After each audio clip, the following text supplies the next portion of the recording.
Well, good evening, everyone. We want to welcome you as you're logging in. My name is Charlene Margot, and I'm co-founder of nonprofit The Parent Venture that brings you this program, the Parent Education Series, now in its 19th season. We are delighted beyond words to have with us back tonight our friends, Dr. Bill Stixrud and Mr. Ned Johnson, who are going to be talking to you about their new book, The 7 Principles for Raising a Self-Driven Child. Many of you are familiar with their best-selling book, The Self-Driven Child, which has now sold more than 1 million copies worldwide. So again, we're delighted to have them both with us tonight. Please join me, everybody, in a really warm welcome for our friends Ned and Bill. Take it away, gentlemen. Thank you so much, Charlene, and congratulations on your great success. Um, so Ned and I were giving a series of lectures in DC about the self-driven child after it came out in 2018. And we just noticed that there's a woman who I had tested her kids, but I recognized this woman, and she came to 4 of our lectures. And it's not like we weren't changing them up that much. It was pretty much the same talk every time. And after the 4th time, I went up and asked her, why do you keep coming? And she said, every time I hear you guys talk, I feel so calm and centered about my kid. I feel okay, it's okay, he's doing okay. And then he'll screw something up, or I'll talk to another parent whose kid is doing better than my kid. And I get all wound up. And so I want to come back and hear you. And we were like her calm button. And our basic angle is that we think the 2 most important things that parents can give their kids is a deep sense that they're loved unconditionally, and also a healthy sense of control over their own lives. And it's not easy to do, because the more we give kids control over their lives, the less control we feel. And a low sense of control is the most stressful thing you can experience. So it's hard. And many parents say, I love the idea, but it's not the way I was raised. I'm not sure how to do this. Who's in charge here? My parents say I'm spoiling the kid. So we made this workbook to try to kind of figure out, help parents feel that it's safe and that it's right to trust their kids more and to worry about them less. And so just what is a self-driven child? As the slide says, it's right there. And so the idea of the self-driven child is a kid who's self-motivated to develop himself, whose motivation is not obsessively driven, or what's the point? Why work hard? Who works hard to develop himself so he'll have something useful to offer the world. And also a kid who has confidence that they can handle life's challenge, who's not unduly anxious and stressed all the time, because they know I can handle hard stuff. And so this idea of a sense of control is a self-driven child is somebody who has a sense of control over their own life. And what this is, we think about it in 2 dimensions. One is that subjective sense of autonomy or agency. I'm not helpless. I'm not a pawn of the universe. I can make decisions and guide my own life. And also that sense of confidence that I can handle things. I can manage my life. And the objective part of it is, we know the brain state that supports a healthy sense of control is where the prefrontal cortex, the most recently evolved part of your brain that can think logically, it can put things in perspective, can compare past and future, can calm yourself down when you start to get wound up, regulates the rest of your brain, including your amygdala, which just senses and reacts to threat, and the other parts of your stress circuitry in your brain.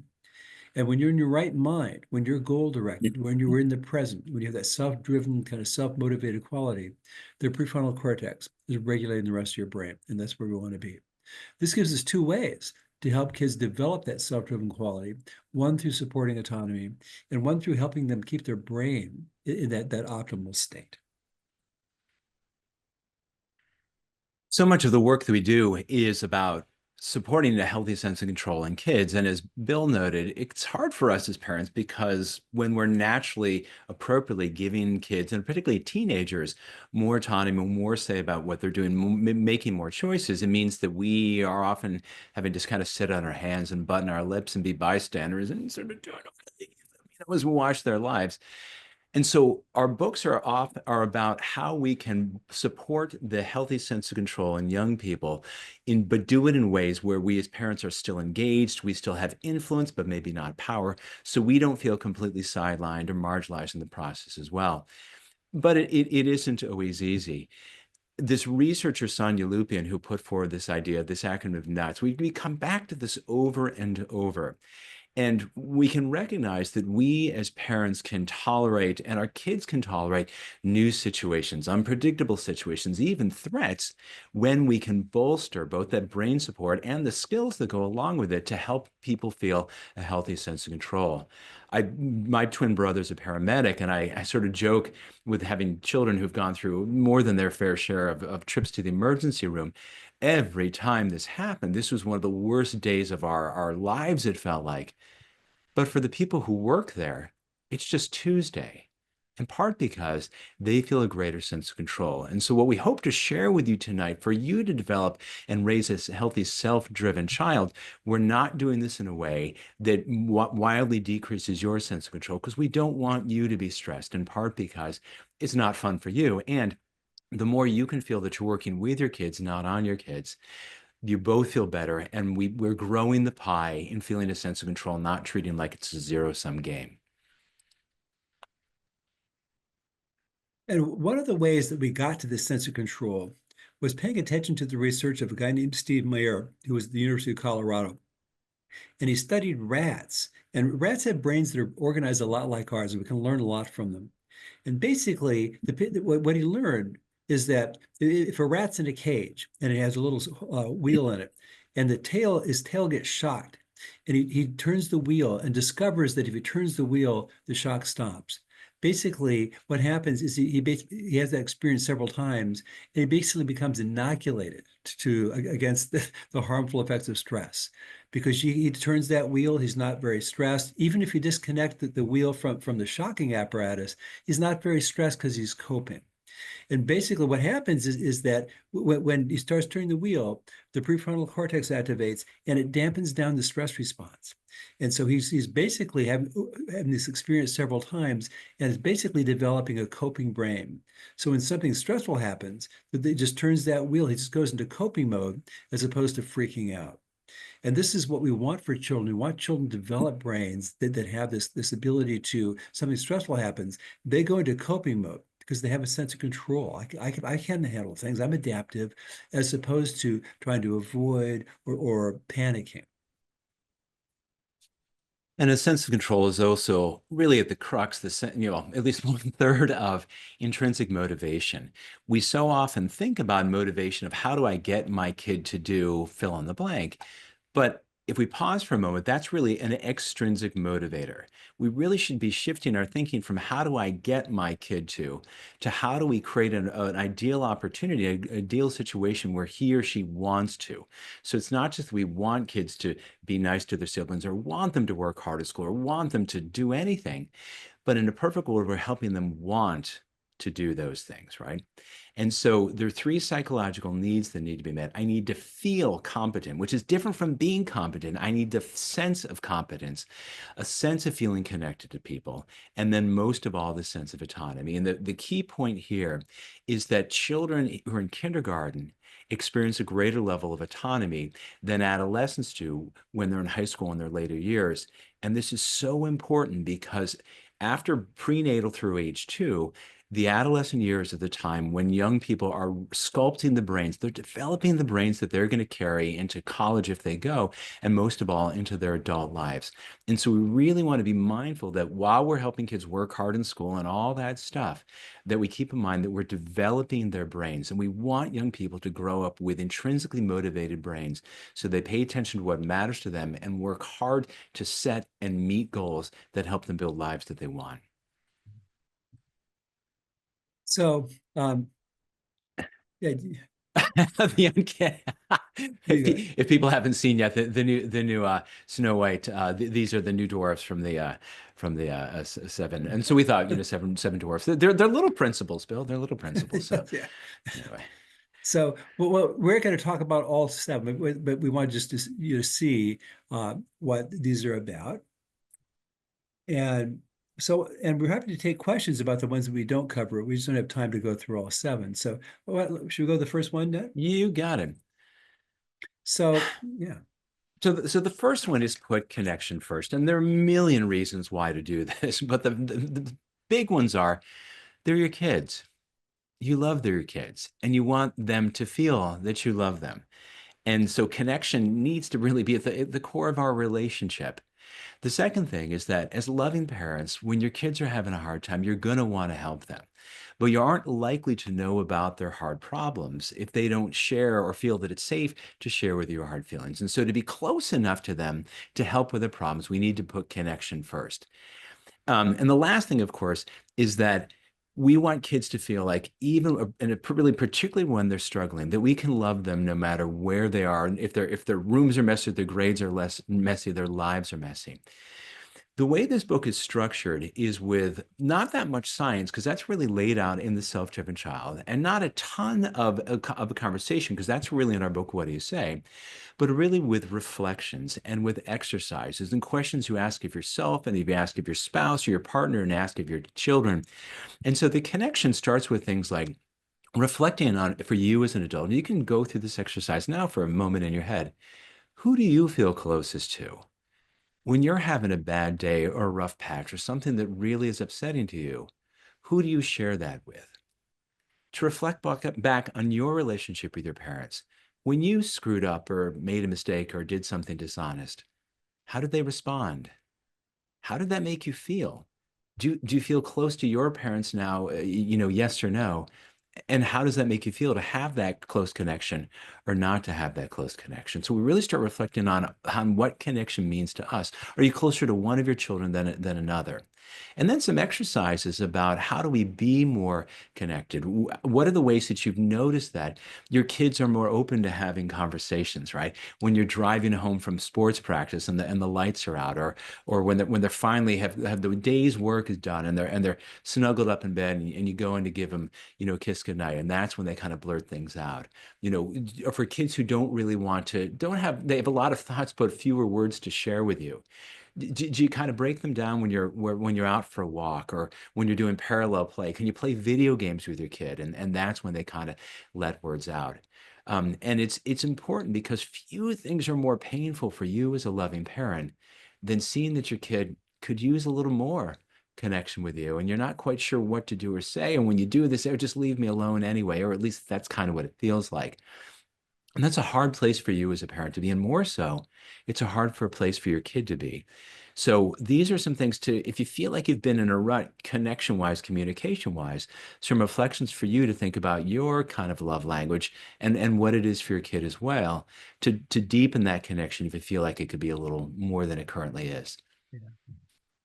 Yeah. We just read recently that a close connection with a parent is more protective from kids for kids emotionally than even the safety of your neighborhood, certainly the family Mm, income, but even the safety of your neighborhood.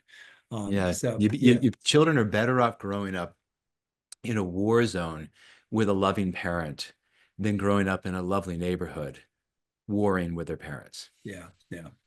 So um, so the second principle is be a consultant, not a boss or manager, or the homework police.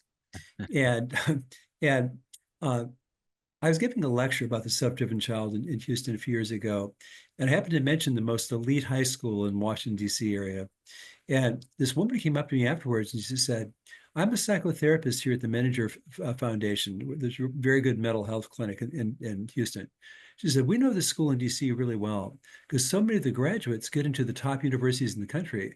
But as soon as they get a B, or as soon as they realize everybody's here as smart as I am, or as soon as they reach out to a girl and the girl ghosts them, that they basically crumple emotionally. So they take a medical leave of absence, they come here for treatment. It just said, to the one, they don't have enough experience running their own lives. They don't have enough experience solving their own problems, making their own decisions, setting their own priorities. And we've been making this point for years that we think as kids get older, we shift from thinking ourselves as the kind of boss or manager of managing our kids' lives to a consultant who's helping them figure out who they want to be, what kind of life they want, and how to create the life that they want.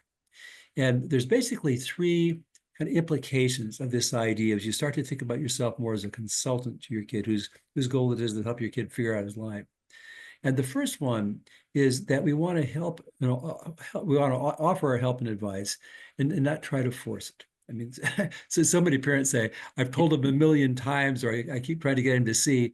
And it's just not a very effective way. So It's always the million and one first that does it. Just in case if you're almost there, if you're almost there. Yeah, I think I've got a way of wording it now Yeah. that'll really land, and so the title of our the second chapter in the Self-Driven Child is I love you too much to fight with you about your homework. And that's kind of the idea. The idea is you shift from saying that I need to manage you, I need to be on top of you all the time, to I'm happy to be your homework consultant.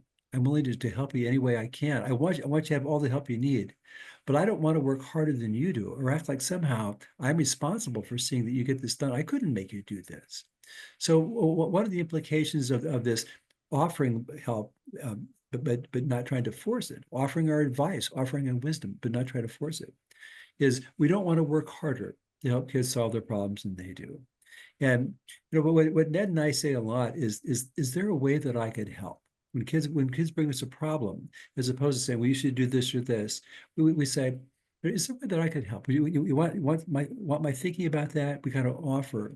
Or we'll say, for whatever it's worth, and then kind of be kind of tentative and suggest a way of thinking about or a possible solution. But it lands so much better if we're tentative, if it doesn't feel to kids like we're trying to force them. And Ned and I a few years ago gave a talk to about 150 school counselors, high school counselors who did college placement kind of work. And I said to them, I've been telling my clients for years that if your kid's not running this college admissions process, the college search and college admissions process himself, maybe it's with some help, but the kid's not taking responsibility for it, he's not ready for college. And I said, am I going too far when I say that? And this one woman said, absolutely not. And I said, how many agree with her? Every single hand went up. They all agreed. So, kids need practice. They need practice making their own decisions, running their own life. And speaking of decisions, that's the second thing. That's the second angle here on the parent as consultant, besides offering help and advice, is encouraging kids and supporting kids in making their own decisions. Yeah, and the advice that we use there, the language that we suggest you try, is to say to a kid, it's your call.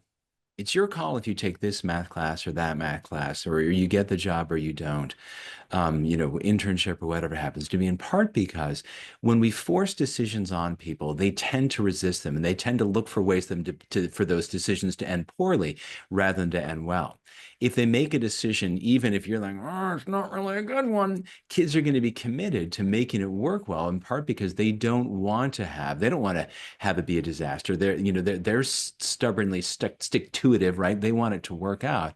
And also because as loving parents, you've probably got a lot to say.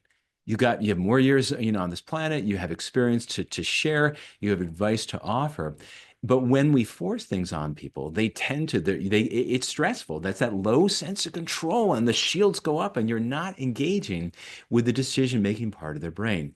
Saying it's your call lowers the emotional charge. It makes it much more likely that they're going to engage in a kind of pro-con. Let's be open. Let's talk to other people kind of decision-making process. I'll add to that one of the traps that we often fall in as parents, as loving parents and caregivers, is thinking that I have to get them to see, because if I don't teach my son this or my daughter that, the terrible things they're going to get into in life, not knowing these things. And so there's an exercise in the book of thinking about all the skills from hygiene to school to responsibility to every, thank you notes, whatever, all the things that you think are really important for your kids to know to go off and lead successful lives. And then to pause and think and reflect on and write the darn thing down. From whom did you learn that? And at what age? Because there are tons of things that you learn from your parents, but there are tons of things you learn from a teacher or your grandparents or a coach or your friends. There's a thing called TikTok, if you haven't heard about it. There's a lot of wisdom there, right? And so when we can recognize for ourselves that we went out and found these answers, even if our parents had told us yet, or maybe they told us and we ignored them, it lowers the pressure on us to feel like we have to shove everything into the head before they leave our household. And real quick exercise, this is something that we'd love to try right now. And maybe we all can use the chat. I want to go back to a point that Bill mentioned just a moment ago about energy. Oftentimes, it feels like we're spending 80 units of energy to get a kid to take this seriously, to pay attention to that. But you feel like the kid is spending 20. What are some of the things that you feel like, or you're observing in your kid or friends or in the world at large, where you feel like grown-ups, adults are putting more energy into the thing, whatever the thing is, than young people are? I'd love to see this in the chat. I'm hoping I can watch the chat without blowing up our thing here, but just, anything that you see where you feel like you're working harder than your kid is for something that you think is pretty darn important. Searching for colleges, academics, homework. I'm just seeing a photo on their screen. Yep, that's what it is, just a photo. Thank you. Then I've done it right. Housekeeping. Me too. Preparing for bar mitzvah.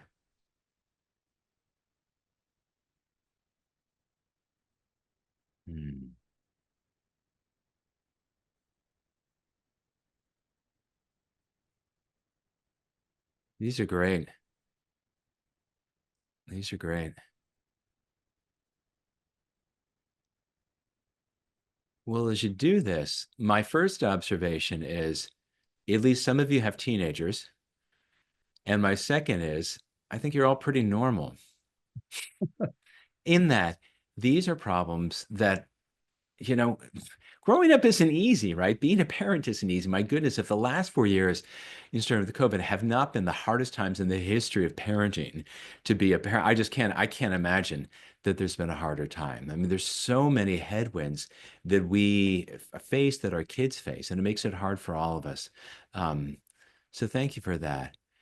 What I'll throw in, I'll sort of pivot to the last thing we talk about, a parenting consultant. And this goes back to that slide that Bill had talking about the rodents, and they learn to develop stress tolerance, AKA resilience, by dealing with hard things. And the list of things you have here are hard things. If your kids have hard problems, but they don't have your support, that can look like trauma. But if they have these hard things to face with your support, this is how they develop resilience. But they need to have the experience of tangling with these things themselves, including the third part of a consultant model is giving children and teenagers especially every possible opportunity to clean up their own messes and fix their own mistakes, lest they come away thinking they're the problem makers, and someone other than them is the problem solver. Yeah. Bill, you want to add a little bit to that? I do. Yeah, I want to just make one point about first about the decision piece, making decisions. That I felt my whole career that the best message you can give a teenager, particularly, is that I have confidence in your ability to make decisions about your own life and to learn from your mistakes. And I want you to have a ton of experience doing that before you leave home. And actually, I was one of my former colleagues whose kid I met, but I never tested, but I met him. I met with him one time when he was a teenager and pretty discouraged, and gave him a little pep talk. But she said recently, he's 35 years old. He's the happiest person that I know. She said he didn't choose a life that I would have chosen for him. He's a rock and roll musician, and he picks up these service jobs to make enough money. But he's so fulfilled. He's so happy with what he's doing. And his fiance says he's the most confident person she's ever met because he trusts his own decisions. And what we want is for kids, we don't want kids when they leave home to constantly be calling us and saying, what should I do? We want them to trust their own judgment, trust their own experience. And that's why they need practice doing this. And I will mention too that in addition to a lot of these reflections and exercises and scenarios in this workbook format, there's also Post-it notes in various points. And one of the Post-it notes is that it's more important for kids to have an accurate sense of who's responsible for what than it is that they always do well. And that's where this "don't work harder" kind of idea comes in, where I trained tutors for 25 years. I always told them, if it feels to you like you're working harder to help a kid get better at reading or math or whatever it is, tell them, honey, I love you. But if I feel like I'm working harder than you do, if I do that, I'm going to weaken you because you're going to think that somehow I'm the solution to your reading problem rather than you.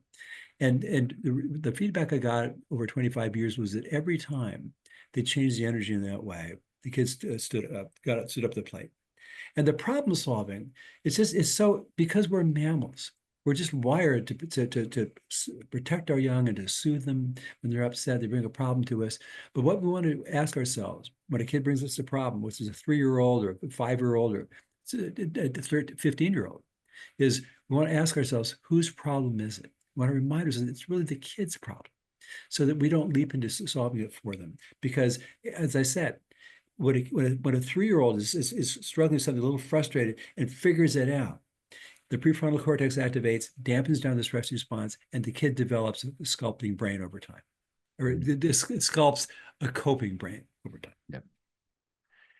Now, there are a couple other principles in our book that we think tie in really nicely. And we're just going to say these kind of fall naturally after being a consultant. And one of them is communicating healthy expectations, which isn't always easy for those of you, or where you are, where we are, where there's super highly academic, highly achieving, often high wealth communities, and the expectations that we have, the things that we really want for our children. And of course you want these things for your children because they're your children, doggone it. Sometimes those things teeter over from being kind of healthy into more toxic ones. Bill, do you want to riff on that a little? Sure. So I know I used to do a lot of psychotherapy in the first 15 years or so in my career. What I noticed is how often I would see a 35 or 40-year-old for the first session, and I'd say, "How can I help?" And they say, "I feel like I've spent the first 35 years of my life trying to live up to other people's expectations, and now I'm trying to figure out what's important to me." And so I've had this in the back of my mind for years. And also, Ned and I learned while we were working on this book that excessive pressure to excel is the fourth leading cause of adolescent unwellness. And one of our friends did a study and went into 3 high schools outside of Columbus, Ohio, and he gave these kids, all the high school kids, measures of anxiety and depression.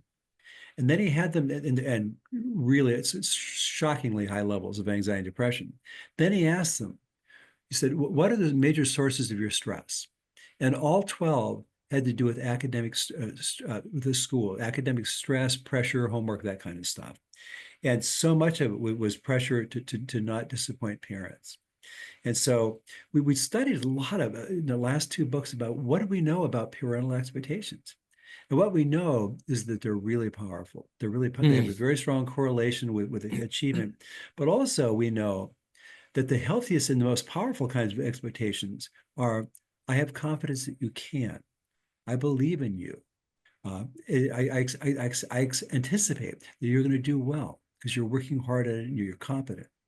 As opposed to, you need to get that A up to a B, or else kind of thing. There's be a consequence. Because we talk about the healthy expectation, with the communication of healthy expectation, which is that I have confidence that you can, versus toxic, which is you need to, you must, because the latter, it's toxic because it's coercive and it lowers sense of control.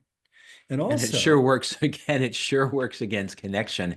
If man, when any well, of us feel like people love us because of how we perform, and well, especially when people are really struggling, that's when they need to be most loved. Again, whether the rooms are messy, grades are messy, or lives are messy, because unconditional love, positive regard, unconditional regard is I love you because I love you. yeah, yeah. And so many parents say, "Well, I don't really care about his grades. I just care that he always does his best," which again is conditional. And we believe in saying to kids, "I love you no matter what you say, no matter what you do, no matter what you achieve, and no matter how hard you work." Hmm. And our experience is when kids have that message, they're motivated. They don't slack. It motivates them to work hard. And partly because it lowers the fear. And as you mentioned before, I mean, a lot of kids who look like they're not trying that hard, it's because they actually care quite deeply, but they're so worried that they won't be able to achieve at a level that they're kind of frozen and don't even get in the game, because the major manifestation of anxiety is avoidance. And so the more they feel like I have to, but I can't, the more they're stuck in neutral. Right. and I'll just my favorite cartoon ever is these two adolescent boys, and one saying, "God, I'm so sick of my father. He's constantly on my back about my schoolwork. He's constantly telling me get those grades up. Last night I couldn't take it anymore. I said, get that salary up." The other related principle is this, that we want to motivate kids without trying to change them. And where we came to this is in our second book, What Do You Say? Kind of a new topic, something we hadn't thought about when we wrote The Self-Driven Child. And it was this, that parents would all the time say to us, how do I get my kid to care more about school? How do I get them to be nicer how do I get my daughter to be nicer to her little sister? How do I, on and on it goes. And what they're really saying is, how do I change my kid? And the important thing is this, we don't change people against their will. We can make it so painful that they finally go, fine, and they give in and they decide to do it. But this is often at enormous expense to our relationship, our connection with them. And we're undermining two of those three principles of self-determination theory because we're blowing up our relatedness with them and we're screwing up with their autonomy. So the hard part, of course, is what do you as a parent do when your kid is in a place that's hard and you're really trying to move them? And we talk a lot about this in What Do You Say, that with the idea of what's called motivational interview. And it's a whole protocol of using reflective listening, asking open-ended questions, and trying to help give space for kids to articulate for themselves the reasons to change. Because when they articulate the reasons themselves, rather than having them forced upon them, they really can embrace them because their sense of control feels higher. So one of the reflections that I really like in this chapter is this, and again, I'm going to ask your help. So the thing to note is that in most situations, people, where they are stuck, they're ambivalent, right? If I'm trying to lose weight, I have reasons why I know my clothes will fit better, and my doctor tells me to help my, blood pressure, with all kinds of reasons why I might want to lose weight.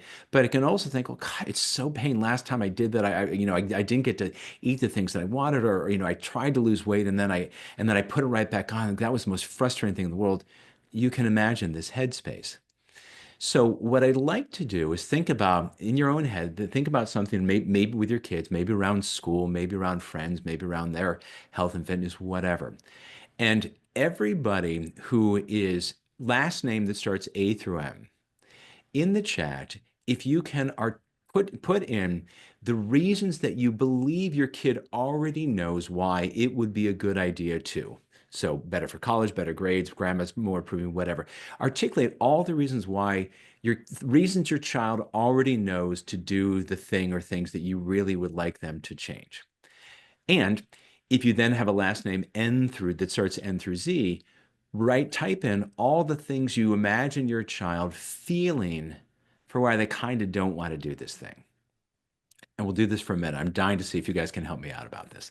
And they'll have to say, I don't know his last name, so I'm gonna have to guess, Bill, are these reasons for or feelings against? Right. Okay.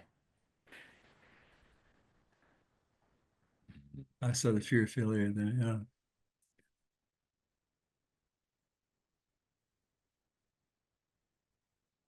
yeah. Mm-hmm. Mm-hmm.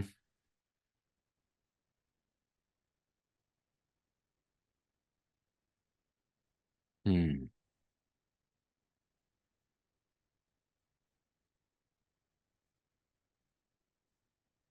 Yeah, A through M, for something that you'd like your kid to do, what are the reasons that they already understand would be reasons to do this thing?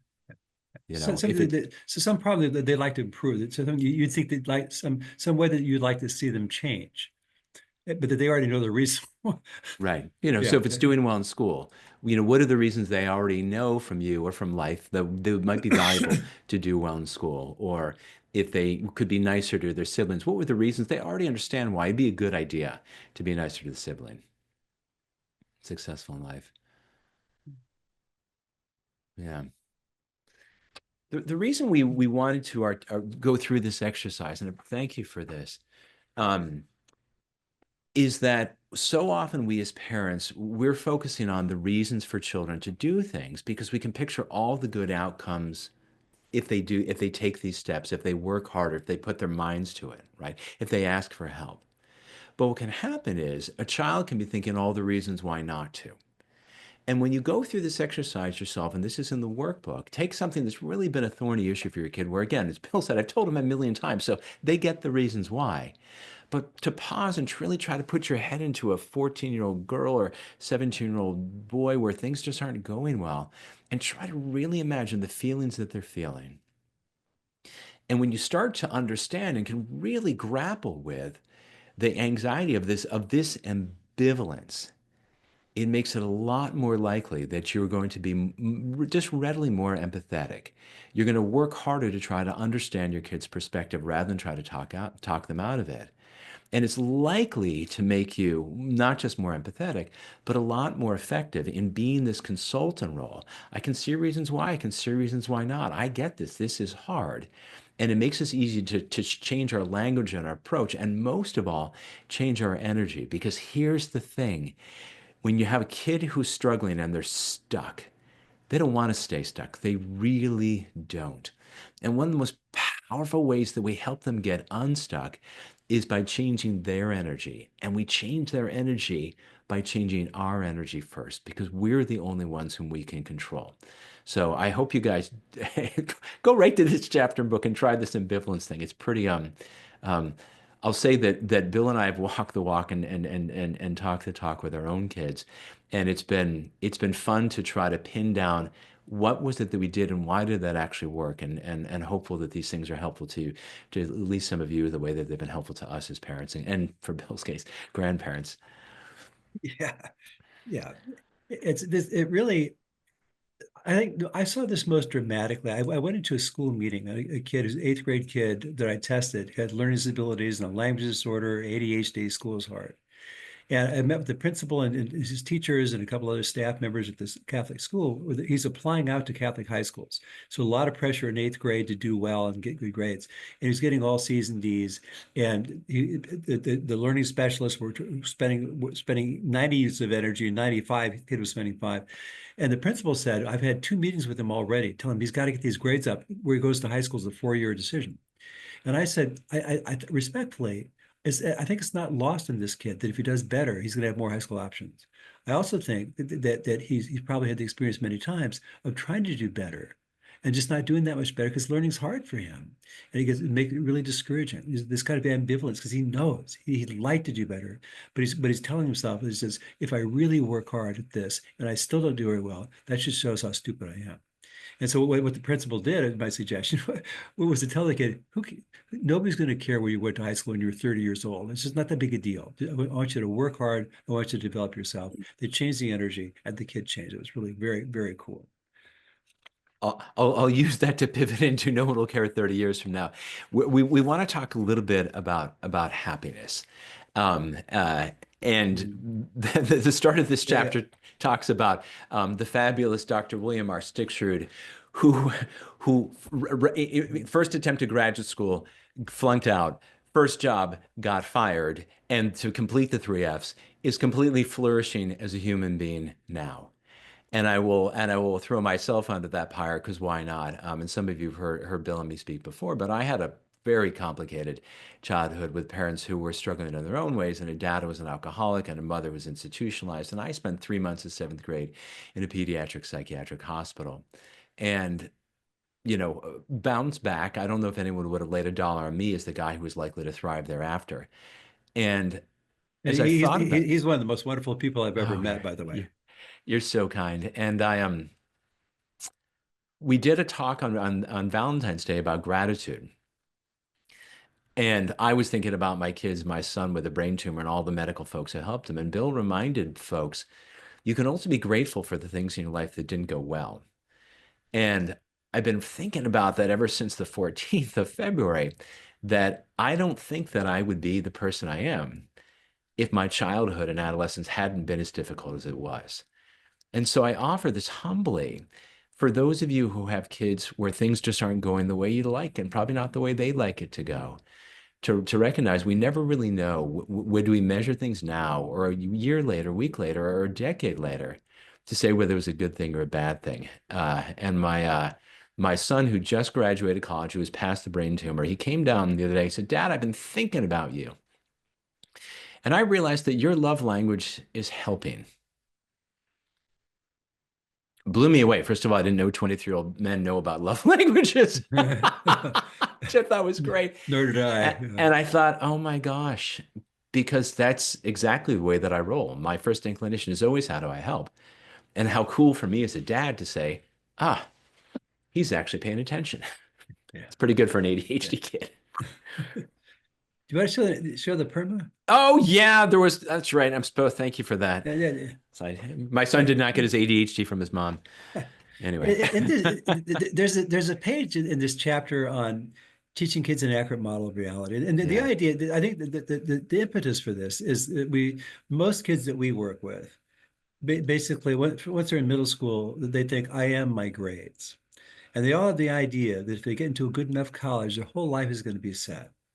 And it's just so And grossly if they don't, it'll be a disaster. That's right. And the idea that the way you become successful is to always do well, never screw up, never fall off the path for a while, never get confused, one success after the other.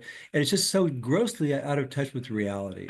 And that's what, we think that so many kids kind of grew up almost delusional about what really contributes to a successful and happy and fulfilling life. And there's one page in this chapter on accurate model of reality where you just have a bunch of research-based statements, including things like where you go to college doesn't really make much difference in terms of your success, virtually no difference at all in terms of your happiness and well-being. It's much more important what you do when you're in college.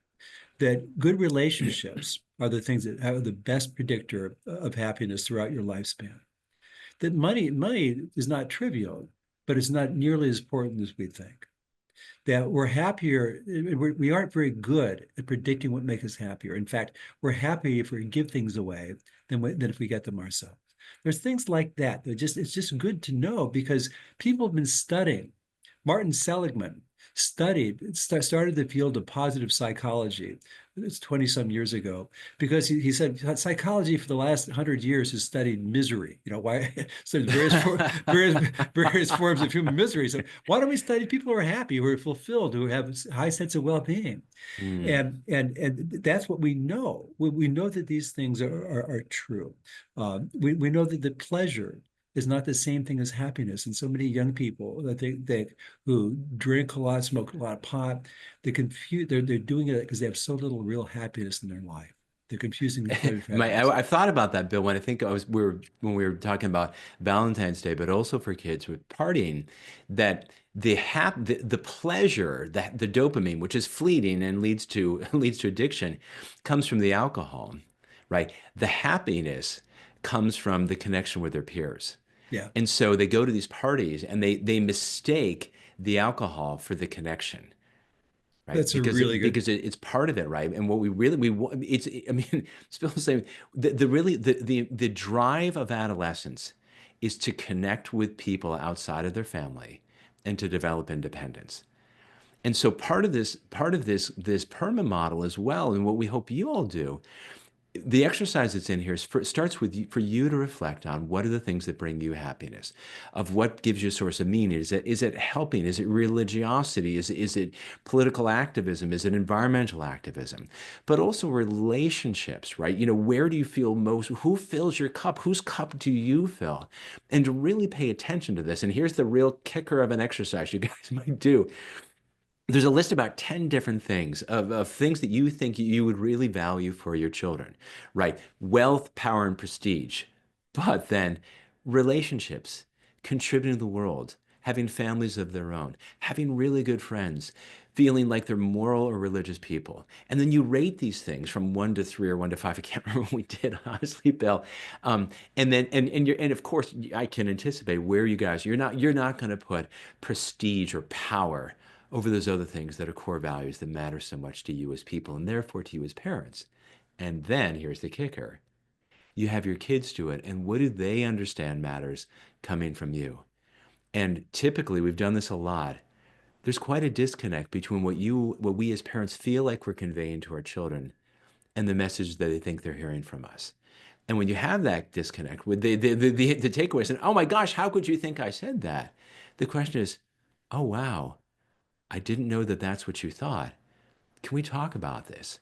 And it's a really nice jumping off point, particularly if you have kids who are just on the cusp of leaving for college, to give them to kind of do a reset on what your core values are, and you hope becomes at least some of their core values.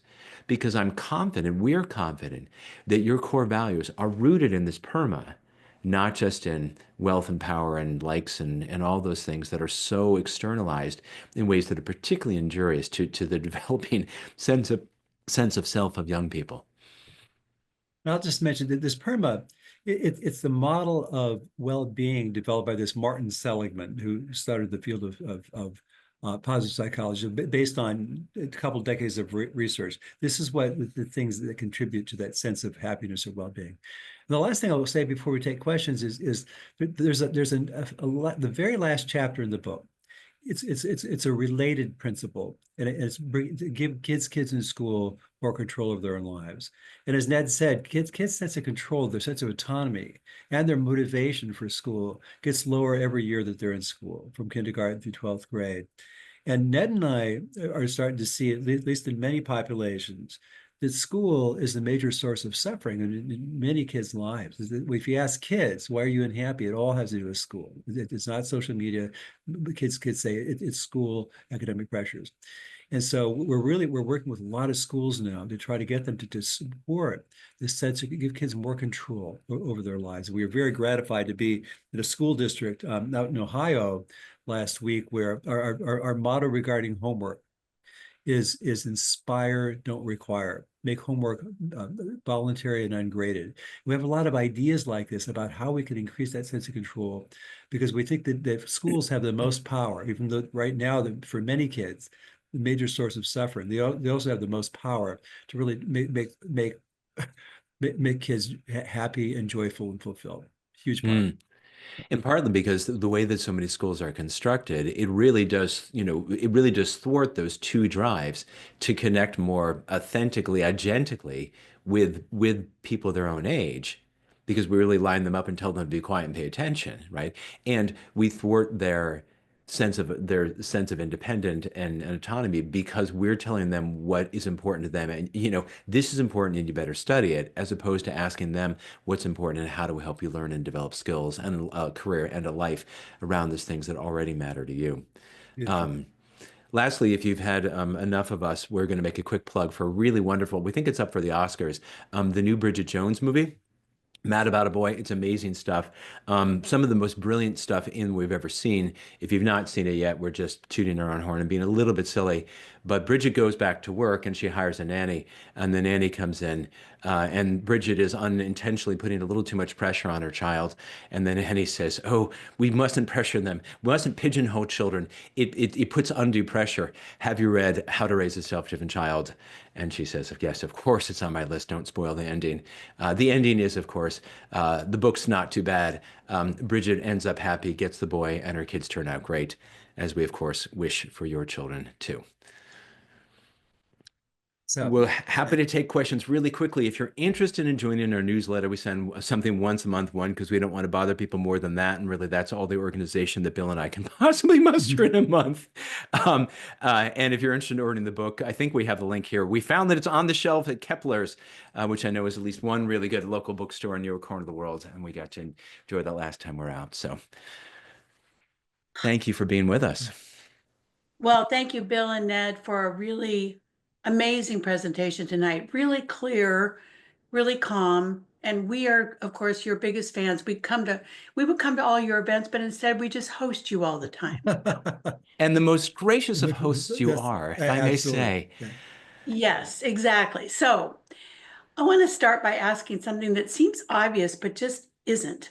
Why is it that parents struggle so much with giving their kids more autonomy? When we first brought you out to Palo Alto, we ended up having Bill and Ned have to talk to the superintendent because they were worried that that was going to reduce the academic achievement of their students. So why is it so hard for parents to let go? I think the main thing, I alluded to this earlier, is that the most stressful thing you can experience is a low sense of control. I mean, you can be even in a threatening situation, but you feel I can handle this. It's not that stressful. It's when something's happening to you or your kid, and nobody knows what to do. That's the most stressful thing to experience. And to think about the difference between driving with your teenage with your 16-year-old in the passenger seat, and the first take the and practicing driving with your 16-year-old the second or third time, it's just your stress level. You have shifted 3 feet, but Lord, what a change Yeah, in perspective. Yeah, I think that's the main is that as Ned said, if you have to sit in your hands and zip your lips and let your kid make a decision about something, and maybe he makes the wrong decision, that's really stressful because you feel like you're giving up your own sense of control. And what we want to do is that's why we keep working on this. We want people to remember that it's safe to do this. It's right to do this. We want kids to be able to turn out to be resilient and self-motivated and strong, kind people. And we do this by using these principles. And yeah. And I would add to this. I mean, one of the points that we come back to over and over is that parents do things, including being overly controlling, because you love your kids and you want them to Yeah. do well. And what happens is when things aren't going well, your fears really don't just stay about that thing in the moment. They generalize, they catastrophize, and they prophesize. And we imagine that things going poorly now, or this is going to lead to living in a van down by the river. And that thought is terrifying to you. And all of a sudden you're pounding your kid over some worksheet in 7th grade that there couldn't possibly matter to their learning, right? And we end up sacrificing, we focus on short-term grades rather than long-term brains. And, if Bill and I are, I don't know what else we want as, as it's a case study, right? Bill and I we had more than our share of bumps along the way. And I don't know people who are happier than we are. I mean, I really don't, right? And, I mean, I'm going to give Bill a hard time. Bill's 75 years old. I asked him a couple years ago, I said, how long are you going to keep working as a neuropsychologist? And he said, well, I feel like I can still help people. And I'm like, you feel like? I mean, you have to, you can't, you have to come to DC and talk to any educator or one of probably 10,000 parents to realize what what a big deal he is in DC and how many thousands of people he helped. And thank God he didn't get a PhD in literature because all those lives that would not be where they I'm so on and on it goes. And so I understand when parents are fearful about their kids. Look, my kids are just barely, in college now, and I have one who's out. And when they struggled, of course I was nervous. Of course I was worried. But I need to reflect on, short term versus long term. And please trust. It's safe to trust your kids more and to worry about them less because believe us, they too want their lives to work out. They really do. Yeah. And I'll say, Ned, as Ned said earlier, we've thought like this for a long time.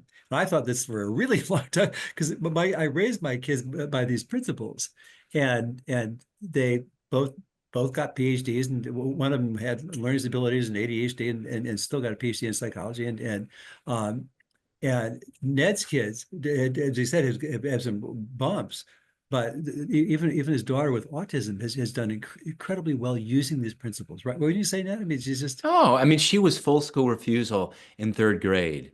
Or excuse missed full school refusal for 3 months of 8th grade. Bumpy road, high school, middle school, terrible, high school, pretty bad. College was there for 2 weeks, 2 days, said, I can't do this, took a gap year, came back. Her first semester in her second start of college, she had the highest grade she could possibly get and said, I know my tuition for second semester, my tuition only pays for this number of credits, but I'd like to take an extra class. Would you be willing to pay for it? wow. I mean, fell out of my chair. And why is she working that hard? It's her darn life. Yeah. And she wants to be successful. Yeah. Yeah. All right, gentlemen, we don't have very many minutes left. Our hour already goes so fast with you guys, but let's do a little speed. Okay, we'll be fast. Yeah. Okay. All right. Is there anything you would add about applying these techniques to kids with ADHD or other executive function disorders? Parents, we're going to bring Bill and Ned back for a whole event. in our neurodiversity education series, but quick answer, gentlemen. Yeah. So kids with ADHD, they have same kind of brains that we do. They have human brains, and human brains need a sense of control. So what we do is we try to structure things, especially when they're little. We structure things for them so that they and we offer to help. We offer you, and you can use rewards without being controlling. You say, I know this is hard for you. Would it help if I offer you a reward? So it's not, you aren't saying, you need to do this and here's the consequence. That we can use these same principles with kids with ADHD. I did with my own kid. And you don't work harder than they do. You offer all the help that they need, all the support, all the structure they need.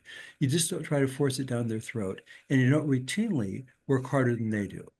It just works. And I'll add, I have an ADHD son and an autistic daughter, and both incredible humans. And this works. It's not just for neurotypical brains. And in The Self-Driven Child, there's an entire chapter on ADHD, autism, and learning disabilities. So same principles, more complicated application. It's a chapter worth reading. Yeah. Yeah. This works, parents. When my daughter was in the 6th grade, she came to me and said, "Don't you ever talk to me about my homework again." I did not. Oh, we Anyway. got some spine in those families. That's I right. love it. That's right. I know. love it.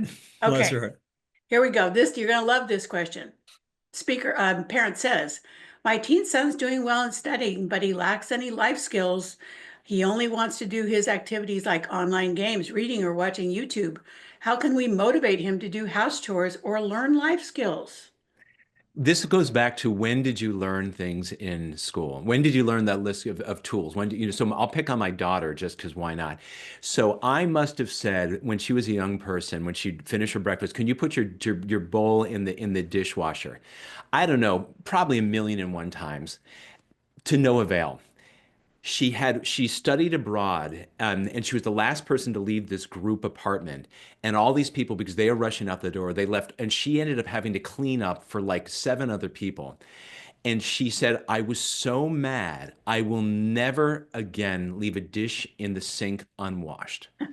There are opportunities. We have this fear that my kid is a slob now, they'll be a slob for the rest of her life. And there's so many opportunities for kids to learn, for them to be influenced by other people and to turn things around, including being messy. Yeah. And we talk in our first 2 books, particularly, and also this book about the new book about technology and the particular challenges.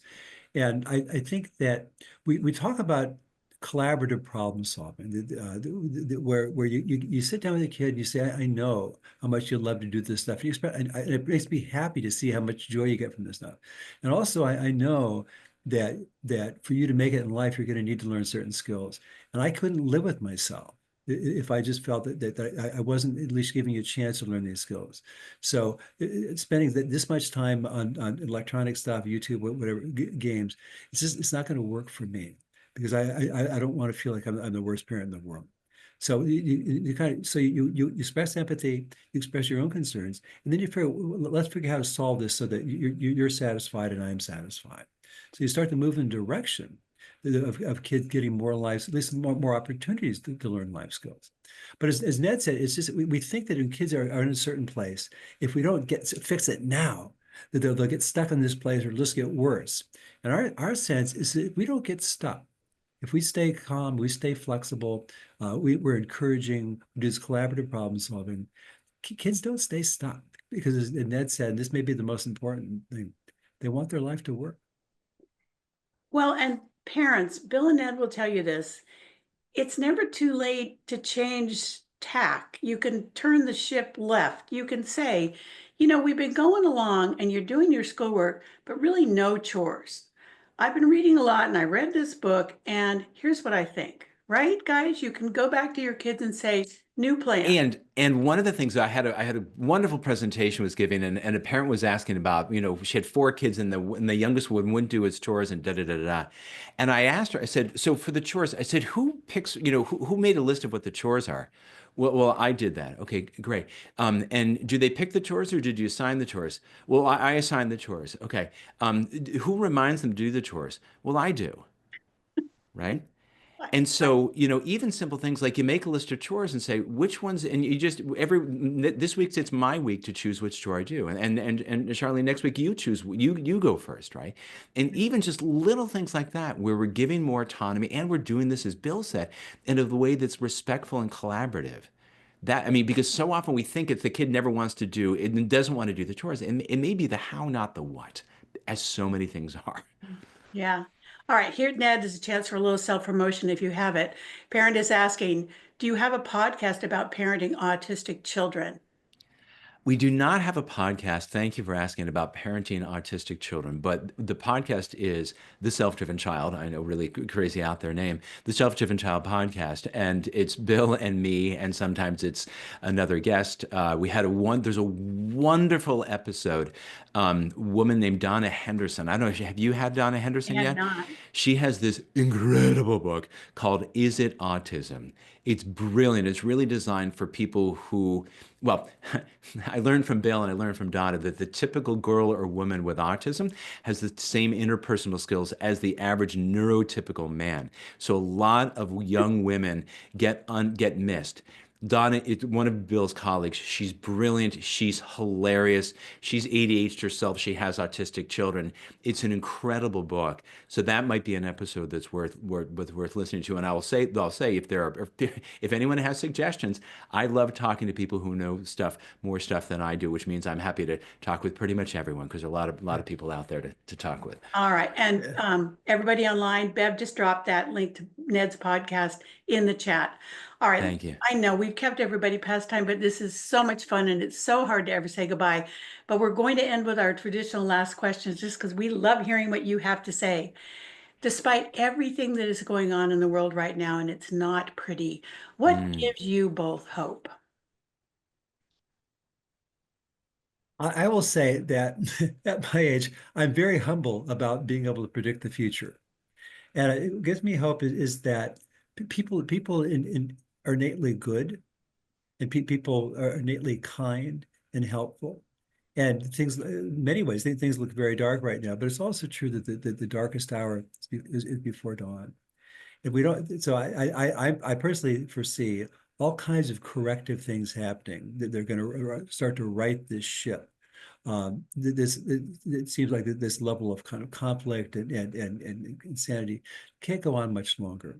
And you think about the fact that when the Berlin Wall fell, nobody saw it coming. And that's why I think that I don't get into catastrophizing about this or thinking, oh, things are going to hell, because I'm assuming that things are going to right themselves, because people are innately good. Hmm. We love that, Bill. I mean, Ned, Bill, thank you. Ned, how are you thinking today? Well, I would just say children. I mean, you see children in Soweto, you see children in war zones, and they take a piece of something, they turn to soccer ball, and they seek joy, they seek exploration, they seek curiosity, they seek connection, they seek love, they seek beauty, they seek, and how can that, eventually I'm not going to be on this planet anymore. It's going to be young people doing this.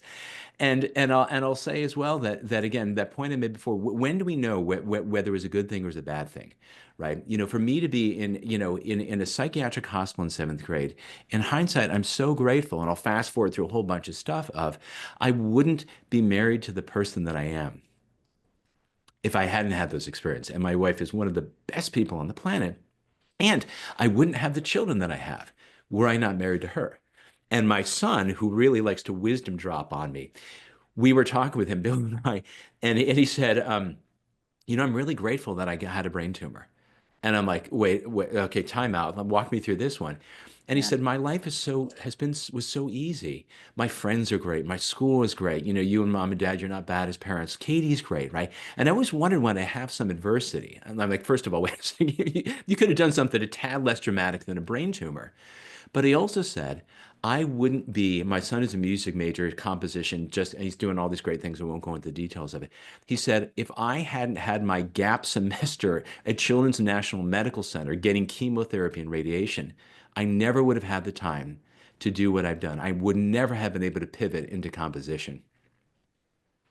I should send a song that he's done. Maybe you could put it online or something. He's unbelievable. It's unbelievable. And so was it a good thing that he had a brain tumor? I wouldn't wish that on anyone. And here we are. So children, because they That's want their lives to work out, and they're an endless source of joy and possibility and optimism. that, that's the most beautiful way to end it, Ned. My beloved son has a 4-week-old son, and that circle of life is pretty darn fun. So, again, you all are seeing all the hearts and all the love from everybody. We are so grateful to you both, Bill Stixrud and Ned Johnson, for this gorgeous presentation tonight. Always an honor spending an hour with you. Look at this. Everybody agrees. So let's do it again soon. But thank you, Anytime. everybody. Take care. Love Stay it. on, answer that survey. But special thanks to you and Bill and Ned. Always a pleasure. Buy the book and Bye-bye. watch Bridget Jones. That's right. Buy the book. Both books. Buy all the books. And love your kids. Yeah. Okay. Thank you. Good night, everybody.